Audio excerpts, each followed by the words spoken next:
Hi, I'm Michelle Turner from Movement Lesson, and someone just recently asked me about that their granddaughter didn't roll first. She's managing to get up in the crib, can't get back down, and she wanted to know if rolling and the inability to roll had integrated into her system that were causing these other signs of concerns. My answer is yes, and I'm going to just explain why. When you are learning to roll over, it's a lot of things going on. When I'm rolling over, I'm learning how to breathe in these different positions. I'm learning how to balance myself in these different positions rolling over. I'll show you. If I was a young child and I was learning how to roll, and each child figures this out differently in a sense because we're all different. There's no two people out there in the world that are the same. But as you're learning how to roll over, I should even have my feet up. As you're learning how to roll over, there are sophisticated little twists that are going on in the vestibular system. A child really does not have control over their muscles. If they do, or too much control, that's what shows up as concerns like cerebral palsy, because the muscles have gone into function way before the skeletal system has figured things out and how to work with the muscles more efficiently. So a child would be twisting their heads. Now, again, twisting their heads. One of the things that we're putting together here at Movement Lessons is the sophistication of just your vision. A child that's cognitively delayed has a really low-grade form of vision. Vision is just directed towards where the head is, primarily because of just the lack of twist.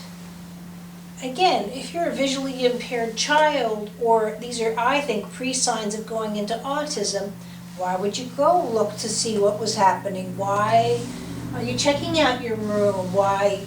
And that's where parents start to complain. My child's not looking at me when I'm feeding, or my child's, just stares off, because what comes first? Is it the curiosity, or is it just really the ability to be curious and start looking around?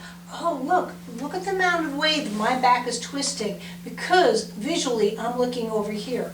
So as I'm going out of here and looking around, I start figuring out ways to roll over. Now again, the child's not figuring out ways. These are all accidents, and that's why a child gets here sometimes and goes, ah, because they don't know what it is. Again, visual complexity. They've never looked at the world in this way. They've never looked up this, that, and the other. So it's just different to them. To some children, that means different is scary or uncomfortable. But all of these things also make the pelvis area much more sophisticated. And this is pre-crawl, just my learning to do all of this with my abdomens, with my pelvis, with my spine. This is running someday. This is doing a marathon, a triathlete. These are all the precursors to that in life. But if the child doesn't roll over, so now, okay, great. They're smart enough to start figuring maybe other things out. But guess what? They kind of also look like a senior citizen, because now rolling over becomes like this. And they're kind of stuck because, again, their back doesn't know how to twist in this position. Where's the vision going to go? The twist. So they might learn how to sit up this way, or as you see with a lot of senior citizens, and I shouldn't pick on seniors, but you know what I mean, when the ability to move goes into regression. Much more with the head. But what they're doing is they're using their muscles over the skeletal system. And that's what happens when this child's going into standing.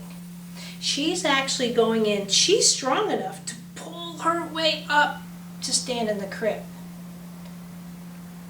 The muscles are totally doing it. Going into standing is really the head's use over the pelvis, and going down and looking, and oh, I'm on the floor, and then I'm up. I'm using my skeletal system to do something like this.